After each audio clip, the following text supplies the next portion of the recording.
പിതാവിൻ്റെയും പുത്രൻ്റെയും പരിശുദ്ധാത്മാവിൻ്റെയും നാമത്തിൽ തനിക്ക് സ്തുതി. ഞായർ പള്ളിക്കൂടത്തിലെ എൻ്റെ കുഞ്ഞു കൂട്ടുകാർക്ക് ക്രിസ്തുയേശുവിൽ സ്നേഹവന്ദനം. പ്രിയപ്പെട്ട കൂട്ടുകാരെ, ഈ ദിവസം നിങ്ങളുടെ ശ്രദ്ധയിൽ വയ്ക്കുവാൻ ഞാൻ ആഗ്രഹിക്കുന്നത് ശുഭ്ര വസ്ത്രം എന്നുള്ളതാണ്. ശുഭ്രവസ്ത്രം അതൊരു വലിയ അർത്ഥമുള്ള ഒരു കാര്യമാണ്. ഇതിനു മുമ്പൊരവസരത്തിൽ ഡ്രസ് കോഡിനെ സംബന്ധിച്ച് ചർച്ച ചെയ്തിട്ടുണ്ട്. നമ്മൾ പള്ളിയിൽ പോകുമ്പോൾ ഏത് ഡ്രസ് കോഡിലായിരിക്കണം? Should it be casual or should it be formal? Casual dress. ഈ അടുത്ത സമയത്ത് പള്ളിയിൽ ചെന്നപ്പോൾ ഒരു കുഞ്ഞ് ഒരു കാഷ്വൽ ഡ്രസ്സ്, ടീഷർട്ട് ഇട്ടുകൊണ്ട് വന്നിരിക്കുന്നു. അമ്മയോട് ചോദിച്ചു, എന്തുകൊണ്ട് ഈ കുഞ്ഞ് ഈ ടീഷർട്ട് ഇട്ട് വന്നിരിക്കുന്നു? അവന് നിർബന്ധമാണ്. നല്ല ഷർട്ട്, ശുഭ്രവസ്ത്രം, നല്ല ഷർട്ട്, പള്ളിയിൽ പോകുവാനുള്ള വസ്ത്രം ഞാൻ കരുതി വച്ചിട്ടുണ്ട്. പക്ഷെ അവന് നിർബന്ധം.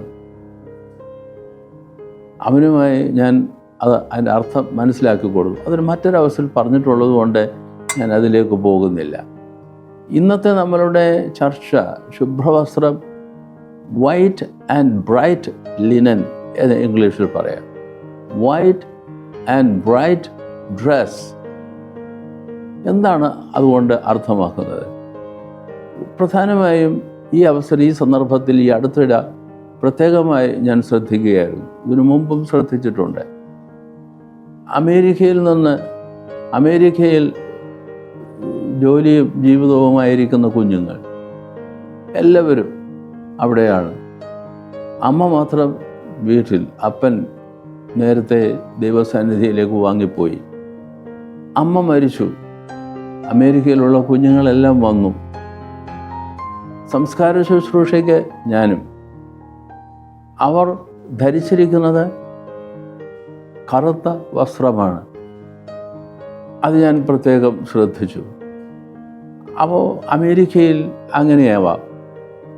പക്ഷേ ദൈവവചനത്തിൻ്റെ അടിസ്ഥാനത്തിൽ നിന്നുകൊണ്ട് നമ്മൾ ചിന്തിക്കുമ്പോൾ അതിനെ എങ്ങനെയാണ് നമ്മൾ വിലയിരുത്തുക? അപ്പോൾ തീർച്ചയായിട്ടും ദൈവവചനപ്രകാരം വെളിപാട് പുസ്തകം 19 അധ്യായം 8 വാക്യത്തിൽ അവൾക്ക് ശുദ്ധവും ശുഭ്രവുമായ വിശേഷ വസ്ത്രം ധരിപ്പാൻ കൃപ ലഭിച്ചിരിക്കുന്നു.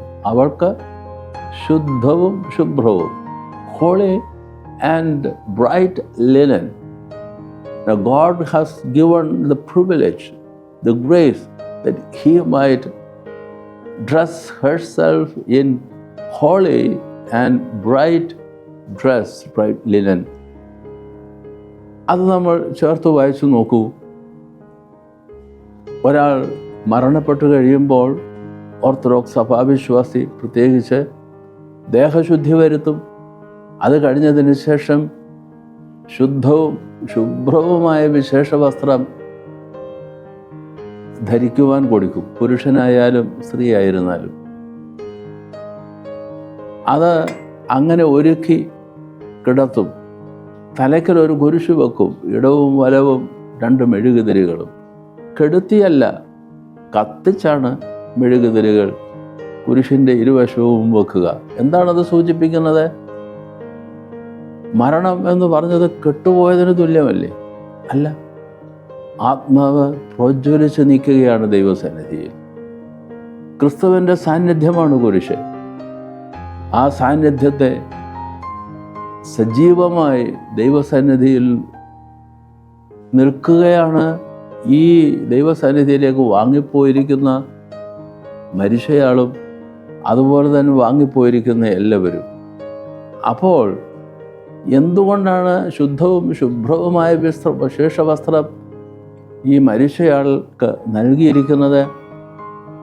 അത് മണവാളനായ യേശുക്രിസ്തുവിനെ സ്വീകരിക്കുന്നതിനും യേശുക്രിസ്തുവിനെ കാണുന്നതിനായി കൂടി കാഴ്ചയ്ക്കായി പോകുന്നതിനും തുടങ്ങുമ്പോൾ ബുദ്ധിയുള്ള കന്യകമാരെ പോലെ വിളക്ക് തെളിയിച്ചുകൊണ്ടും ശുദ്ധവും ശുഭ്രവുമായ വിശേഷ വസ്ത്രം ഒരു മണവാട്ടി എന്ന വണ്ണം ധരിച്ചുകൊണ്ട് ദൈവതിരുസന്നിധിയിൽ നിൽക്കണം എന്നുള്ള ഒരു വലിയ അർത്ഥം സൂചിപ്പിക്കുകയാണ്. അങ്ങനെയെങ്കിൽ ആ സംസ്കാര ശുശ്രൂഷയിൽ സംബന്ധിക്കുന്ന കുടുംബാംഗങ്ങൾ പ്രത്യേകിച്ചും എന്ത് വസ്ത്രമാണ് അവരുപയോഗിക്കുക? അന്നേരത്തെ ഡ്രസ് കോഡ് എന്തായിരിക്കണം? It should be white and bright linen. തീർച്ചയായിട്ടും അങ്ങനെയായിരുന്നു നമ്മളുടെ പാരമ്പര്യം. ഒരാൾ മരിച്ച് സംസ്കാരകർമ്മം നടത്തുന്നതിന് വേണ്ടി തയ്യാറാവുമ്പോൾ കുടുംബാംഗങ്ങൾ ശുഭ്രവസ്ത്രധാരികളായാണ് അവിടെ നിൽക്കുന്നതെന്ന് നമ്മൾ പ്രത്യേകം ഓർക്കണം. അതുകൊണ്ട് ശുദ്ധവും ശുഭ്രവുമായ വിശേഷ വസ്ത്രം ധരിച്ച് വൈറ്റ് ആൻഡ് ബ്രൈറ്റ് ലിനൻ. എന്താണത് സൂചിപ്പിക്കുന്നത്? നമ്മൾ അമ്മയെ അപ്പനെ കർത്താവിൻ്റെ സന്നിധിയിൽ വാങ്ങിപ്പോയ നമ്മുടെ വേണ്ടപ്പെട്ടവരെ യാത്രയാക്കുമ്പോൾ നമ്മൾ ഈ അമ്മയെ അങ്ങനെ ഈ അപ്പനെ നമ്മൾ മരിച്ചുപോയ വേണ്ടപ്പെട്ടവരെ നമ്മൾ ശുഭ്രമായ വിശേഷ വസ്ത്രം ധരിപ്പിച്ചിരിക്കുന്നത് പോലെ തന്നെ ആ ആളിനോടൊപ്പം നമ്മളും ശുഭ്രവും ശുദ്ധവുമായ വിശേഷ വസ്ത്രം ധരിക്കണം. വിശുദ്ധവും ശുഭ്രവും പ്രകാശം പരത്തുന്ന വസ്ത്രം വിശുദ്ധിയുടെ പ്രതീകമാണത്. ഈ വിശേഷ വസ്ത്രം നീതിമാന്മാരുടെ പ്രവർത്തികളാണ്, നീതിപ്രവർത്തികളാണ്, വിശുദ്ധരുടെ നീതിപ്രവർത്തികളാണ് എന്നും കൂട്ടിച്ചേർക്കുന്നുണ്ട്. ജീവിതത്തെ നന്മ കൊണ്ട് നിറച്ച് ദൈവത്തിന് പ്രീതികരമായ ജീവിതം നയിച്ച് ദൈവതിരുസന്നിധിയിലേക്ക് കടന്നു പോകുന്ന ഒരാൾ വിശുദ്ധിയുടെയും നേർമ്മയുടെയും പ്രതീകമായ വിശേഷ വസ്ത്രം, ശുഭ്രവസ്ത്രം ധരിച്ചിരിക്കണം. അങ്ങനെ വേണം അവരോടൊപ്പം സംസ്കാര ശുശ്രൂഷയിൽ സംബന്ധിക്കുന്ന നമ്മളും. ഹോളി വീക്ക്, ഹോളി ഫ്രൈഡേ രക്ഷാകരമായ വെള്ളിയാഴ്ച എന്നതിന് പേര് കൊടുക്കും. അപ്പോഴോ ചില സ്ഥലങ്ങളിൽ അമേരിക്കയിലും യൂറോപ്പിലുമൊക്കെ ഈ വലിയ വെള്ളിയാഴ്ചയുടെ ശുശ്രൂഷയിൽ സംബന്ധിക്കുമ്പോൾ ചില പള്ളികളിൽ എല്ലാവരും കറുത്ത വസ്ത്രം ധരിച്ചു വരുന്നത് കാണാൻ സാധിക്കും. ഒരിക്കലും അത് ശരിയല്ല. പിന്നെയോ ഈ സംസ്കാര ശുശ്രൂഷയിൽ സംബന്ധിക്കുന്നതിനുള്ള ഡ്രസ് കോഡ് എന്നതുപോലെ തന്നെ ആ ദിവസം വെള്ളവസ്ത്രം, ശുദ്ധവും ശുഭ്രവുമായ വിശേഷ വസ്ത്രം ധരിച്ചുകൊണ്ട് ആ ശുശ്രൂഷയിൽ സംബന്ധിക്കുവാൻ പ്രത്യേകം ശ്രദ്ധിക്കേണ്ടതാണ്. ഒരു സംസ്കാരത്തിൽ, അമേരിക്കയിലെ പോലെയോ ഒക്കെ ഉള്ള സംസ്കാരത്തിൽ ദുഃഖസൂചകമായ കറുത്ത വസ്ത്രം, പക്ഷേ അങ്ങനെയല്ല. നമ്മുടെ കർത്താവായ യേശു ക്രിസ്തു നമുക്ക് വേണ്ടി കാൽവറിയിൽ യാഗമായി തീർന്നു.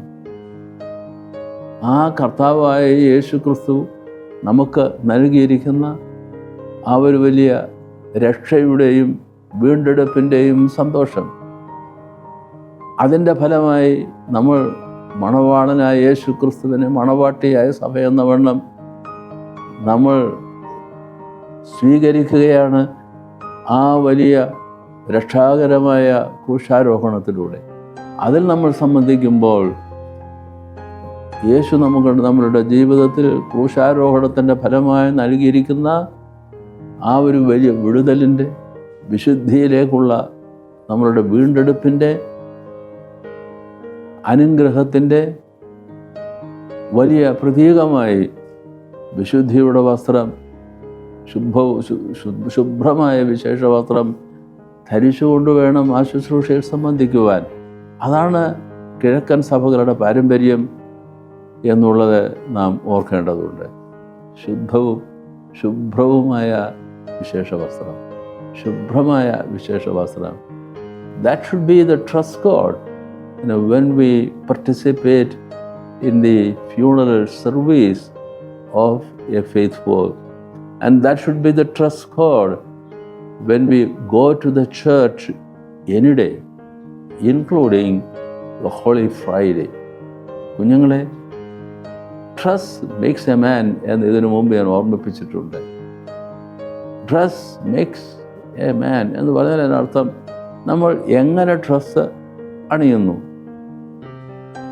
ഏത് നിറമാണ് അതിനുള്ളത്, ഏത് തരത്തിലാണ്, അത് വളരെ പ്രധാനമാണ്. അത് ശ്രദ്ധിക്കുക തന്നെ വേണം. പള്ളിയിൽ പോകുമ്പോൾ it should be white and bright linen. ദൈവം തമ്പുരാൻ കുഞ്ഞുങ്ങളെ നിങ്ങളെല്ലാവരെയും അനുഗ്രഹിക്കുന്നു.